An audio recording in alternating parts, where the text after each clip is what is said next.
Muchos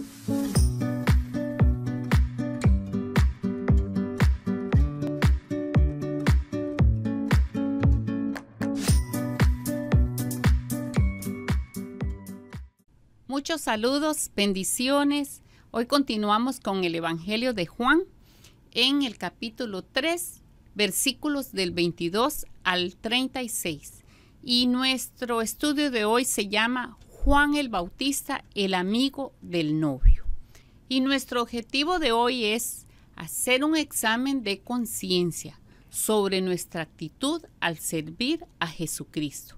¿Cuál es nuestra actitud hacia la obra de Dios cuando le servimos? Ese es nuestro objetivo, analizarnos y cambiar aquellas actitudes que no están de acuerdo a lo que Dios quiere.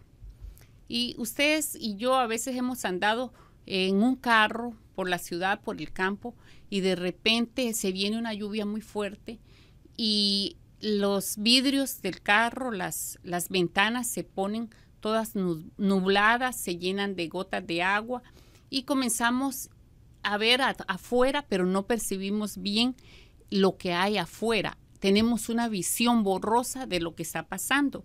Y también aquí pueden ver, por ejemplo, esa foto allí es de una torre, está lloviendo mucho y no percibimos cómo es esa torre y más o menos qué altura tiene y muchos detalles no la percibimos, solo la vemos de lejos.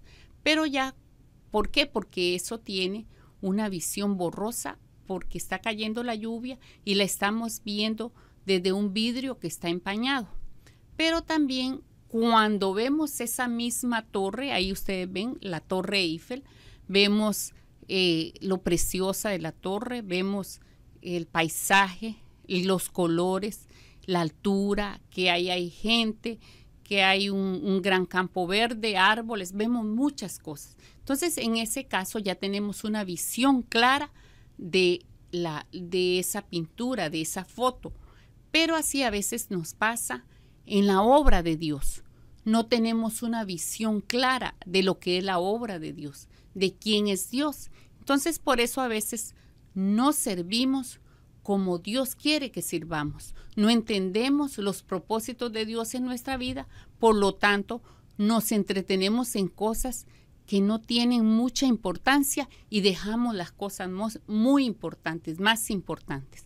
Hoy vamos a ver ahí en Juan 3 cómo los discípulos de Juan, vamos a analizar la actitud de los discípulos de Juan y la actitud de Juan el Bautista, cómo ellos tenían visiones diferentes de lo que era la obra de Dios. Pero vamos a leer todos juntos allí, Juan 3, desde el 22 hasta el 24. Dice así la palabra del Señor. Después de esto vino Jesús con sus discípulos a la tierra de Judea y estuvo allí con ellos y bautizaba. Juan bautizaba también en Enón, junto a Salim, porque había allí muchas aguas y venían y eran bautizados, porque Juan no había sido aún encarcelado.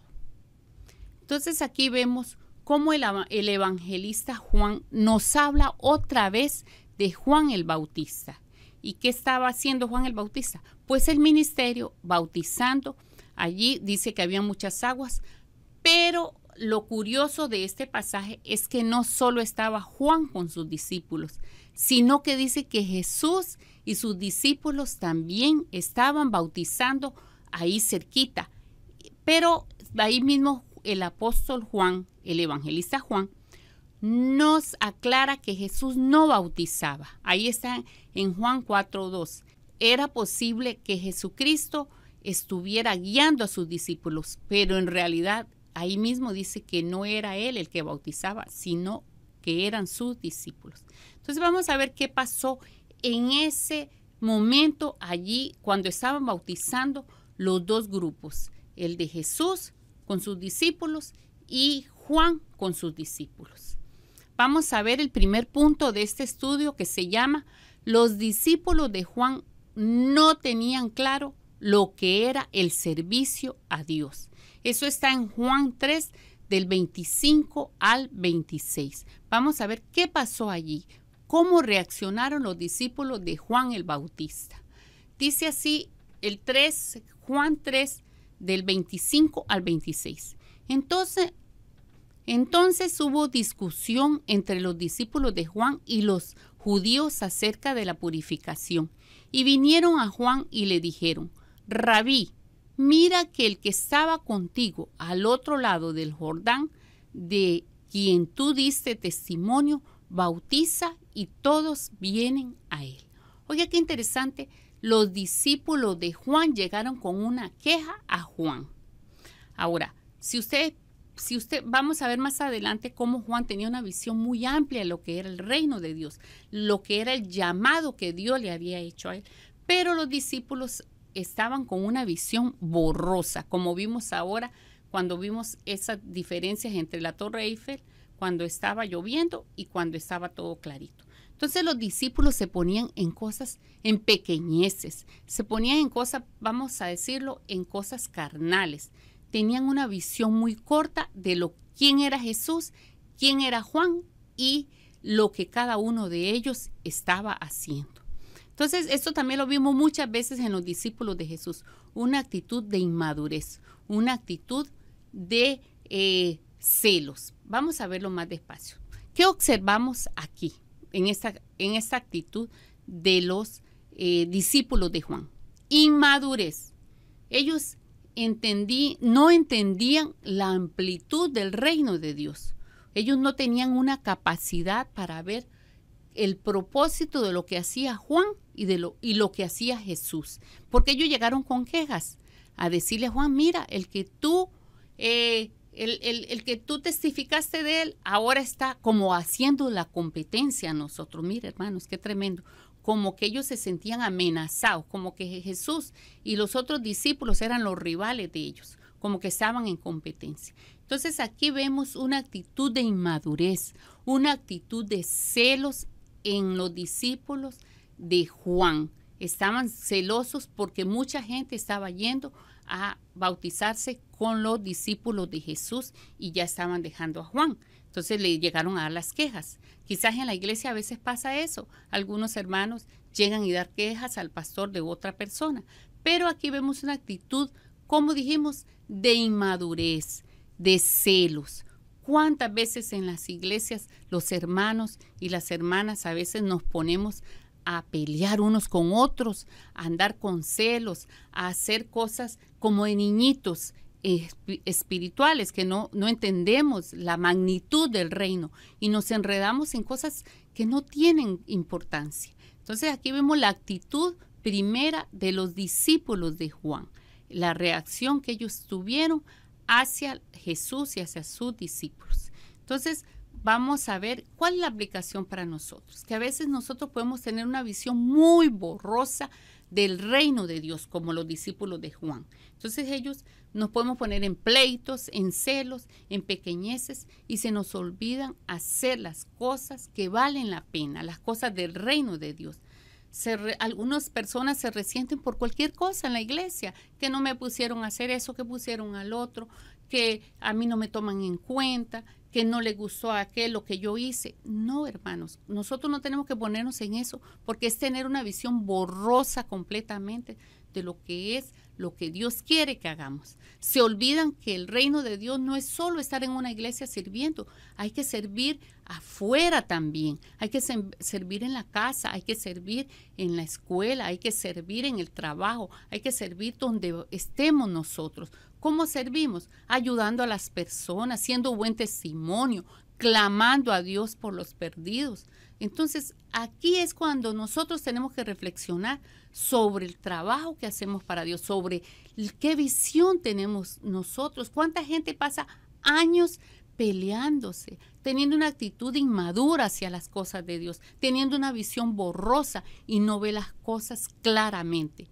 Entonces, en el segundo punto es el siguiente. Juan el Bautista tiene una visión clara de la obra de Dios. Es completamente contrario a los discípulos de él mismo. Dice así en Juan 3, del 27 al 30. Respondiendo Juan y dijo: no puede el hombre recibir nada si no le fuere dado del cielo. vosotros mismos me sois testigos de que dije, yo no soy el Cristo, sino que soy enviado delante de él. El que tiene la esposa es el esposo, mas el amigo del esposo que está a su lado y le oye, se goza grandemente de la voz del esposo. Así pues, mi gozo está cumplido. Es necesario que él crezca, pero que yo mengüe. ¿Se fijaron, hermanos y hermanas, la actitud tan diferente de Juan? Los otros estaban con celos y veían rivales a los otros, a los discípulos de Jesús y a Jesús. Juan no. Juan tiene una actitud madura, una actitud que él veía las cosas claramente. Él sabía bien quién era Dios y el llamado que él tiene. Ahora entonces vamos a analizar estos puntos. Primero, Juan conoce claramente quién es Jesús. Juan conoce claramente quién es Jesús. ¿Qué dijo? No puede el hombre recibir nada si no le fuere dado del cielo. Él sabe que Jesús viene de Dios, que es el Hijo de Dios. Acuérdense que él había dicho antes, este es el Cordero de Dios, ¿que qué? Que quita el pecado del mundo. Acordémonos de las lecciones anteriores. Entonces, él sabía bien que aquel que él había dado testimonio, aquel que había bautizado, era el Hijo de Dios. Entonces, le dijo a los discípulos de él mismo, no puede el hombre recibir nada si no le fuere dado del cielo. O sea, que él sabía que Dios tenía una misión del cielo, que el Padre Eterno le había dado esa misión. Segunda actitud de Juan, de una actitud madura y que tiene una visión completa de lo que es el reino. Juan tenía una convicción profunda en su llamado. Juan tenía una claridad. Él sabía muy bien que Dios lo había llamado para preparar el camino del Mesías, para preparar el camino del Señor. Él estaba enfocado en esa labor. Él no tenía tiempo para escuchar chismes de sus discípulos y decir, mire que nos están haciendo la competencia, mire que todos están yendo detrás de Jesús y nos están dejando solos. Él no se iba a perder su tiempo, no iba a perder su tiempo en estar oyendo chismes, en estar oyendo cosas sin importancias. Juan les dijo a sus discípulos, yo no soy el Cristo, sino que soy enviado delante de él. Él estaba bien firme en su propósito, él tenía una profunda convicción de su llamado. Eso es lo que hace el cristiano maduro. El cristiano maduro no se enreda en cosas, en pequeñeces, en cosas sin importancia, sino que está pensando, ¿cuál es el llamado que Dios me hizo? ¿Cómo lo puedo hacer? Espíritu Santo, ilumíname, ayúdame a hacer eso que Dios me encomendó. Cada día se levanta con ese deseo de servir a Dios, no de ponerse en pequeñeces, que no le pusieron en la iglesia, que no lo llamó el pastor. Eso no son cosas importantes. Lo importante es que usted quiera servir a Dios. No pierda el tiempo, hermano y hermana, en cosas que a veces nos hieren, por cualquier cosita nos herimos. No, piense en esa visión grande del reino, que Dios lo ha puesto a usted para que lleve una misión especial para servir en su reino y trate de hacerla cada día lo mejor. Ahora, Juan hablaba con una seguridad de lo que él debía hacer. Eso es lo importante. Usted tenga esa seguridad de lo que Dios le puso a hacer en su reino. A algunos los puso a clamar por la iglesia, a otros los puso a ayudar en una obra social, a los huérfanos, a los pobres, a los indefensos, a los drogadictos, los puso a ayudar para que salgan de eso. A otros los puso a predicar, a otros los puso a hacer tantas cosas que el Espíritu Santo da para que le honremos al Señor y para que le sirvamos. Usted ore al Señor que le dé seguridad de eso y hágalo para el reino de Dios. Ahora, yo quiero contarles algo de un predicador cristiano que se llamaba Juan Wesley. Juan Wesley iba a una iglesia, era un poco conservadora, que él comenzó a predicar en esas iglesias que eran muy tradicionalistas y que no daban tanto la palabra de Dios como tenía que ser con ese del arrepentimiento, ese mensaje poderoso del arrepentimiento.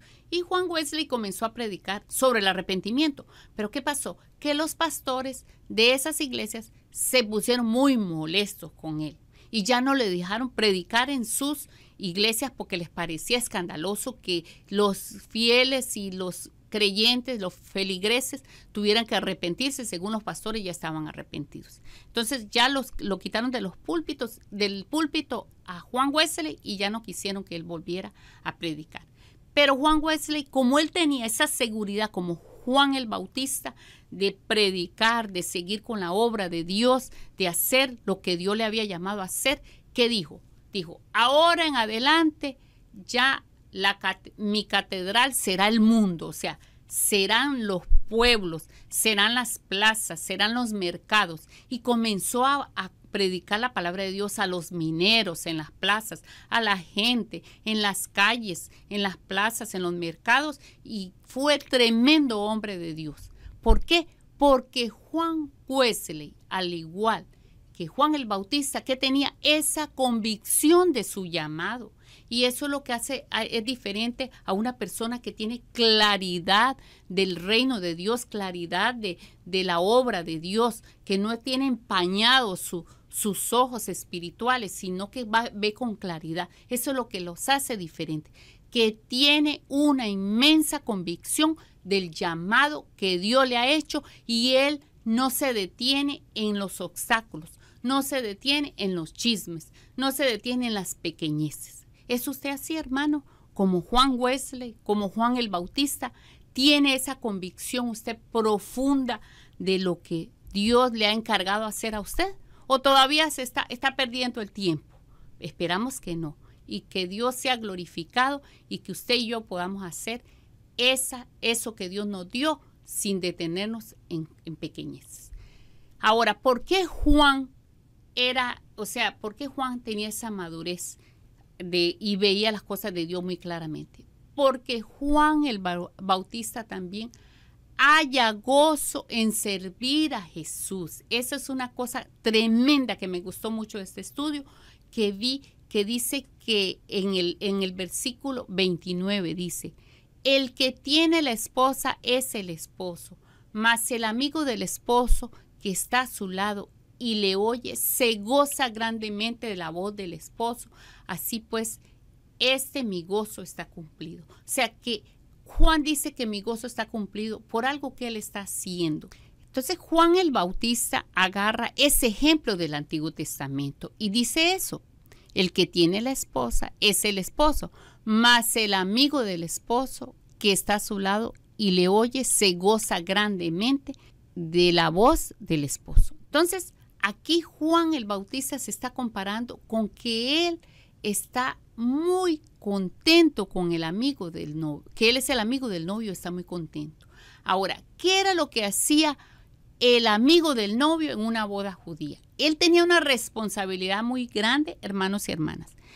Él era el responsable de que todo saliera, la boda saliera perfecta y que al final el amigo tuviera su deleite con su esposa. Entonces dice que él arreglaba la boda, repartía las invitaciones, precedía la fiesta, le llevaba la novia al novio y al final, como ellos tenían algo diferente a nosotros, le preparaba la cámara nupcial al novio y a la novia. Entonces él, cuando ya vio que están juntos en los novios, entonces él ya se iba tranquilo, se iba contento porque ya había cumplido con su amigo y era un momento de mucha felicidad para él porque había podido servir a su amigo. Entonces por eso Juan se compara con el novio que prepara a la novia, que prepara en este caso al pueblo de Israel.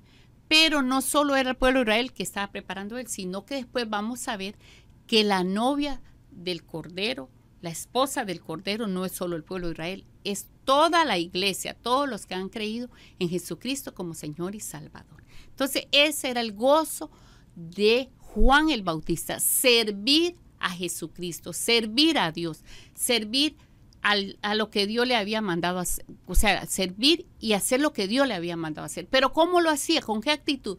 Con gozo. Por eso cuando los discípulos dijeron, mira, que se nos están yendo todos los discípulos allá. No, él estaba contento porque para eso había venido, para que la gente se arrepintiera y siguiera a Jesús. Entonces, ¿cómo hacemos nosotros el trabajo o la obra de Dios o el llamado que Dios nos da? ¿Con qué actitud?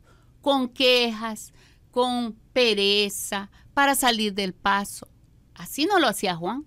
Juan lo hacía con una actitud de gozo. Él estaba seguro que se iba a complacer el novio Jesús. Entonces él lo hacía con gozo. Nosotros también tenemos que hacerlo con ese gozo para complacer al novio, para complacer a Jesucristo, para glorificar a Dios. Eso es el llamado. Eso es lo que nos enseña Juan. Ahora, ¿por qué Juan tenía esa madurez y veía las cosas claramente?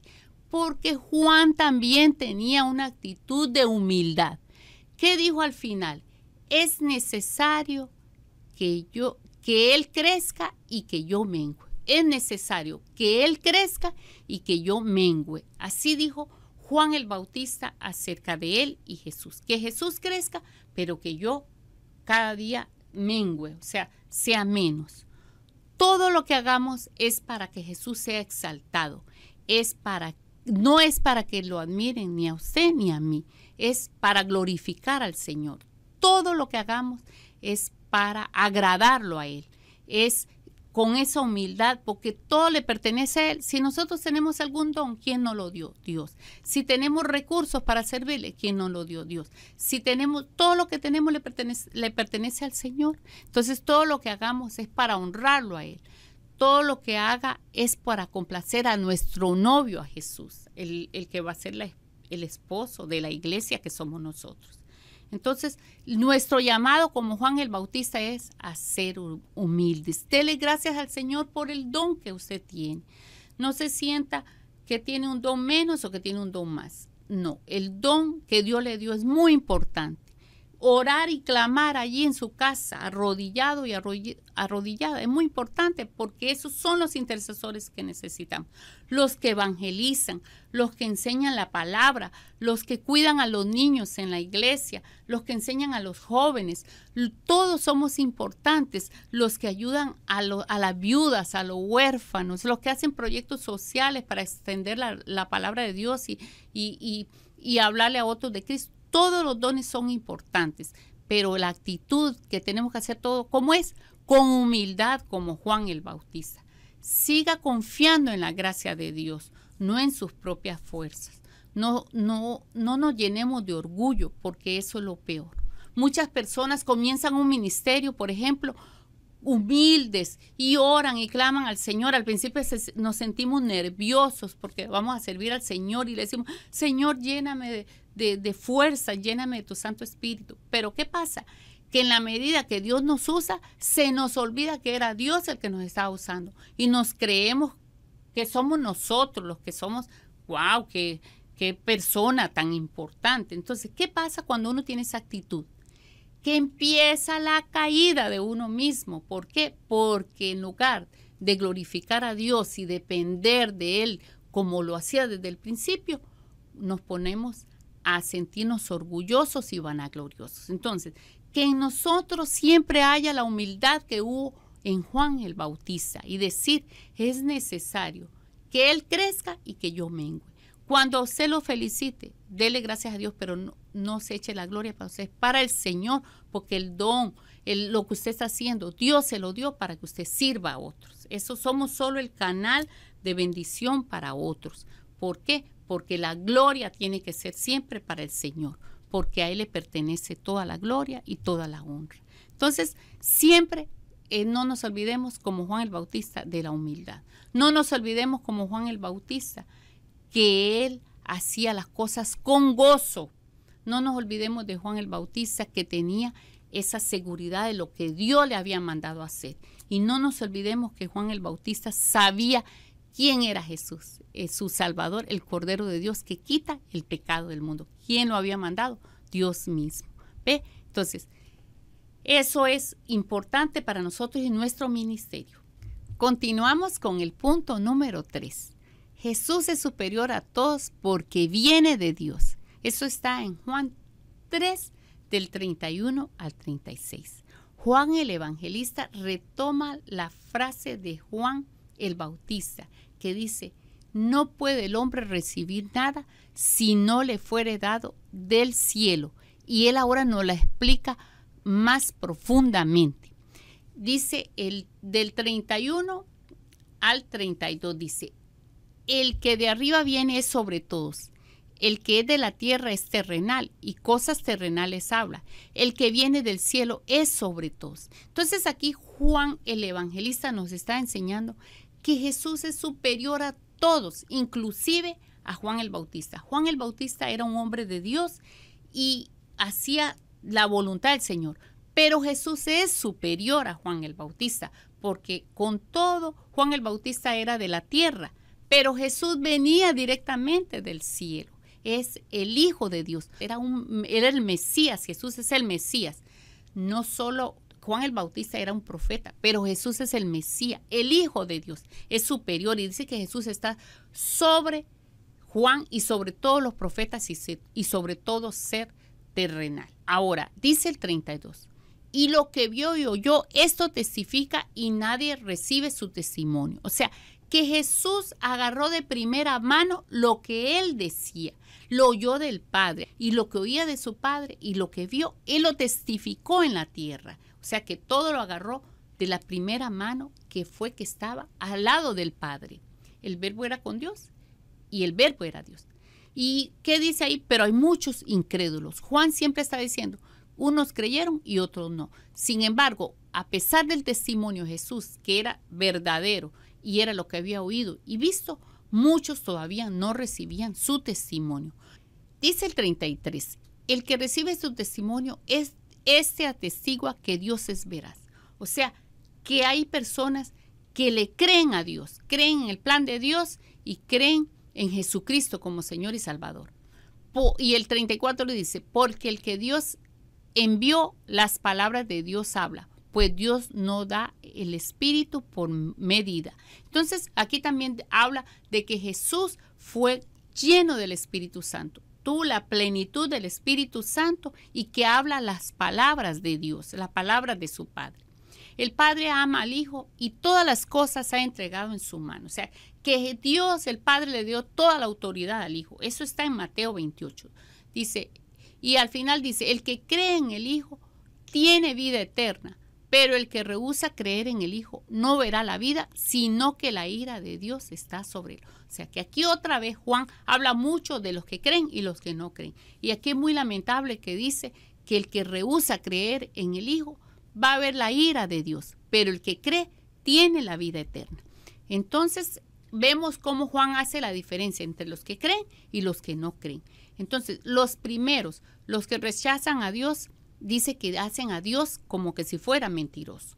No confían en Él y no le creen al único medio para salvarnos. No creen en la verdad. Ellos van a ver la ira de Dios. Qué triste.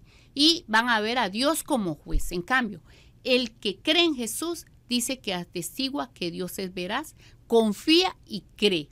Ahora, tiene vida eterna y Dios es su Padre. En este punto, ¿y tú? ¿Ya eres creyente verdaderamente en Jesús y lo vas a ver como Padre? Pero si tú todavía no has entregado tu vida a Jesucristo, no pierdas esta oportunidad. Cree de todo corazón en Él y entrégate a Él con todo tu ser. Así no vas a ver la ira de Dios, sino que tendrás la vida eterna y vas a ver a Dios como tu Padre y no como un juez lleno de ira. De ti depende entregar tu vida a Jesucristo. No pierdas esta oportunidad. Dios tiene cosas tremendas y de gran bendición para ti. Ahora, para terminar nuestro estudio de hoy, vamos a concluir lo siguiente, hermanos y hermanas.